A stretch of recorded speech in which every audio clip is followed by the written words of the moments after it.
Hey, welcome to Chopping It Up. This is where just bring some most dope individuals and we just talk some football, conversations amongst friends. If you are watching on YouTube, hit that like, subscribe, leave a comment on your thoughts on the episode. If you're listening to an audio, 5 stars, 10 out of 10, whatever the rating system, max that out. Leave a review, tag us on social media, all those silly things that I'm supposed to ask you to do. But the real ones out there, subscribe to our Patreon who are enjoying the full episode. Appreciate y'all. If you are listening to just the sample, the first 10, 11 minutes, I've already wasted a minute of it. So you're not really going to get too much. So in order for you to properly enjoy this episode, and I got a good one for you today, go ahead, subscribe. We got the homie on some Ahsan Chronicles. It's been a while. Main contributor to 9320. If you listen to that podcast, you hear his voice often. He is the wizard, the homie, Ahsan Naeem. How are you? Thank you very much. I'm really good. How are you, brother?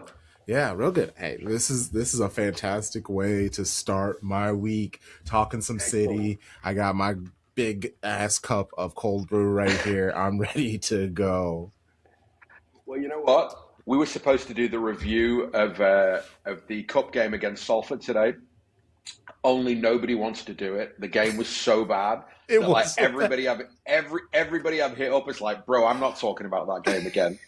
It was so bad. We do a watch along for all the games, and Sharpie legitimately, you could see him like dozing off because he wakes up super early to get like a workout in and stuff like that. And he was just like yawning, and he was like, "Oh my god, this match is so boring. I can't wait to nap after the game." It was rough, and I try to give credit to Salford, but obviously, I mean, when you're playing 5-4-1, but you still have to. They got beat down 8-1 last year. 8-0. So this is a progress. They did okay, but City were terrible. Yeah. I mean, that was like I think one of the problems was that they scored too early. Yeah. And they just stopped trying. I think actually, if it had been 0-0 for the first 20 minutes, maybe they'd have played with some real intensity in the final 20 minutes of the first half. But they were. It's been a while since this. You can always players can play badly. It's fine. Yeah, they're human beings. I think that you can't expect footballers to be robots. So there will be kind of individually there'll be ups and downs in their form. But when all 11 play like that, you get the feeling that the mentality's not quite right. Mm-hmm. I think I texted somebody at half time and said, looks like this lot have already left for their holidays.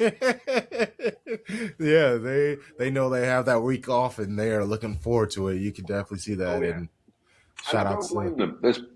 That's fair. Yeah, I don't blame them. There's been a lot of football, but still, you'd like to see first better. Score 4 or 5 against Salford, and then you can down tools. You should, yeah, for sure. I mean, even continuing on that conversation, let's talk a little bit before we dive deeper into a multitude of topics. Just the state of the club at the moment. It's been so insane. There have been moments. City sit 4 points behind Arsenal. They've been this close a few times this season, and then a couple of bad results, and then we're back to 9, and then a couple of good results. You're back to 4. Through injury, AFCON, there have been many different iterations of this squad. Some players come in and out of form. I guess at this moment, how are you feeling about things? Like, how positive are you? I mean, you question their mentality, which I'm with you. I call my mentality Muppets has been my term I've been using for these guys all season. And it was funny because my show bros last week after the game against Liverpool, they won. They're like, "You need to apologize for calling them mentality Muppets." And I was like, "It's been one game. We've legitimately seen them play well, and then they fall off a cliff, and then we see them pathetic against Salford City. So I can't wait to record tonight and be like, what was that about me needing to apologize?" But Look, yeah, I think that's a bit harsh insofar as I do like it's I fair. It's don't fair. Salford was definitely a mentality thing, but I think in the main the inconsistency in the season is probably just more about the fact that you've got 70% of the squad are new players, 60-70% of the squad are new players. It's the youngest squad Guardiola's had since he arrived at City. They keep breaking records in terms of the youngest team that they're fielding. I think at the Bernabeu was the youngest team that Guardiola's ever fielded in a Champions League game at any football club, which is incredibly telling. And so I think when you're dealing with new players and young players and a kind of, I want to say like one of the great things about the kind of the Pep era in the main has been the mentality, the fact that you have this kind of consistent hunger, both in games and over like periods of a season. I don't think that comes naturally to players. I think that's something that you learn over a period of time. I think what we're seeing or what we've seen this season is a little bit the byproduct of having to change 8, 9, 10, 11 players over 12 months. Really, the mistake that City made, and everybody knows this, so there's no point in dwelling on it too much, but they should have started the evolution the summer of the treble. They should have started moving players out and bringing players in, taking bigger swings in the transfer market back then so that it would be a little bit more incremental. The fact that they've had to change so many in one go means that you lose a bunch of players with the right mentality and you bring in a bunch of players who haven't had that mentality hardened yet. And so for me, it's something, the inconsistency is very much about that. And I'm sort of okay with it because I kind of feel like, so last season, I look at that group of players and go, well, you can't really hate them because of everything that they've delivered. So these guys won 4 titles on the bounce. They won a treble. They got 100 points. Like, they're the kings of this football club. If they have a shit season, it's totally fine. Like, you can be frustrated in the moment, but at the end of the season, you go, all right, we kept them a little bit too long, but at the same time, they probably earned the right to stay a little bit too long. And then in a weird way, the same applies to this season. If you bring a bunch of new players in, well, you can't expect them all like to flick a switch and be the best Man City version of those players. So it will take a little bit of time. I think the frustration is probably that really fine margins. If you think it's 4 points, well, then if you think they don't throw the 2 goals away against Spurs 2 weeks ago, it's 2 points. Yeah. And then you begin to reflect upon all of the other little things. Do you know what I mean? Like if you think of the number of chances missed across Sunderland, Chelsea, Brighton, right? One of those chances goes in, that's another 2 points. Do you see what I mean? Like, Yeah. I'm not trying to re-referee the whole season. I'm not, I get it. You've got to score the goals to win the games. But I feel as though this team is actually just a whisker away from being a title-winning team. And it still might be this season. And so for that reason, I can't be too, I can't be too upset at what's gone on. And secondly, and this is maybe like something that for me, maybe it's a bit easier than for other people.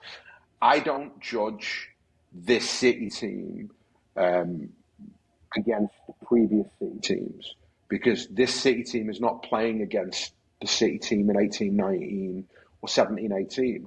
I judge this team against its rivals in the league right now. and we're second, and we're 4 points behind Arsenal.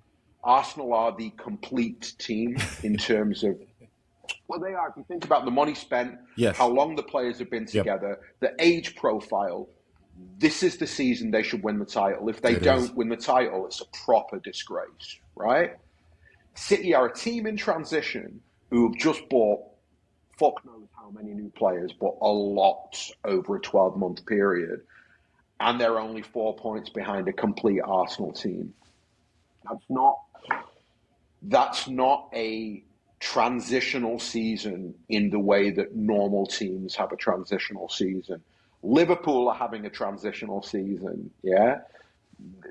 There's been many times down the years, even in the Pep era, where teams have come close to winning the title and then fallen away, whether it be United, whether it be Chelsea, whether it be Liverpool, whether it be Arsenal. Nobody has shown the consistency that City have shown, even now, even this season, in this moment where everybody's like, well, this is the worst version of City that we've seen since Guardiola came in. It's like, okay, maybe if you're comparing it against the team between 17, 18 and the treble, maybe this team isn't that good. But at the same time, it only needs to be as good as Arsenal, and it's definitely as good as Arsenal. People are saying, well, Arsenal are easily going to win the league, and Arsenal are more consistent than City. They're 4 points more consistent than City. Bro, that's nothing. Like if you were 10 points ahead with a game in hand, you could say we've been way more consistent than City. 4 points, you can't say you've been that much more consistent. You might have had certain performances that have looked more convincing, but consistency is just picking up points over the course of a season.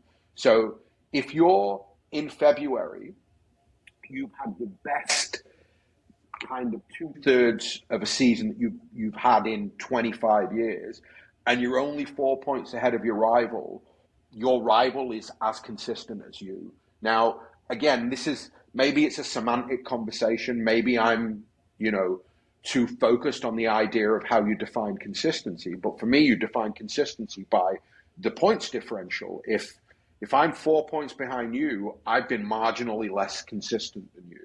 It's certainly not something that would keep me up at night or would be a cause for concern.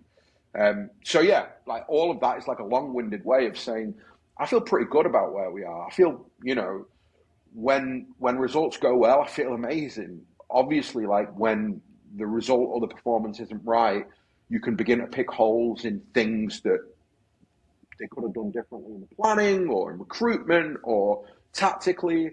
But ultimately, I feel pretty good about where we are. Yeah, and for the club to make the